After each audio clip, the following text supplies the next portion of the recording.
लोकसभा जनसंपर्क अभियान पूरे प्रदेश भर में चल रहा है और विधानसभा वाइज भी आगे बैठकों का दौर जारी रहेगा। और मैं मानता हूँ जिस हिसाब से 10 लोकसभाओं में और फिर विधानसभाओं के अंदर पार्टी कार्यकर्ताओं ने बैठक करी है, पार्टी के पदाधिकारियों ने बैठक करी है, आने वाले 40 दिनों के अंदर हम प्रत्येक व्यक्ति हरियाणा प्रदेश के वोटर को हम छुएंगे, चाबी को पहुंचाएंगे और भारी मजबूती से हरियाणा की आवाज़ को पार्लियामेंट में जगह दिलवाने का काम करेंगे। ऐसे सांसदों को नहीं चुनेंगे जिन्हें चुनने के बाद पार्लियामेंट में हरियाणा की आवाज़ छोड़ो अपनी कॉन्स्टिट्यूंसी की आवाज़ नहीं उठाए।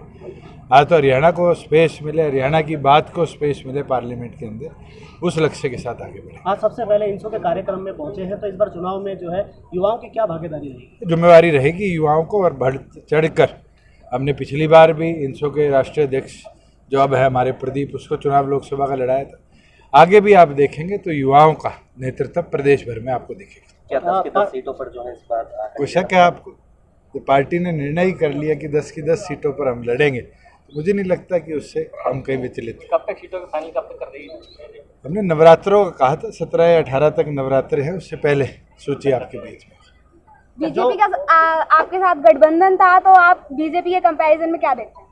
तो भारतीय जनता पार्टी आज सरकार में रही है, केंद्र में बड़े वादे करे हैं, जनता ने देखे भी हैं, कई जुमले भी कहलाए गए, उन्हीं के नेताओं द्वारा कहलाए।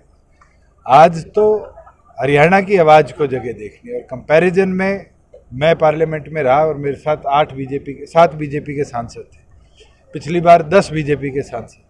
कितनों ने पार्लियामेंट में खड़े होकर अपनी कॉन्स्टिट्यूंसी की समस्या उठाई, कितनों ने हरियाणा की लड़ाई को पार्लियामेंट में जगह दी। ये देखने की चीज़ें हैं और जनता ये समझती है और मैं मानता हूँ कि वोट की चोट से इस बार जवाब देंगे। चौटाला साहब, जिस तरीके से आपने जो है सरकारें चलाई, सरकार के साथ रहकर आपने काम किया, तो ऐसे में कुछ लगता है आपको कुछ कमी रही या आगे आप मैं तो मानता हूँ हरियाणा प्रदेश को 4.5 साल में प्रोग्रेसिव फ्रंट हमने दिया।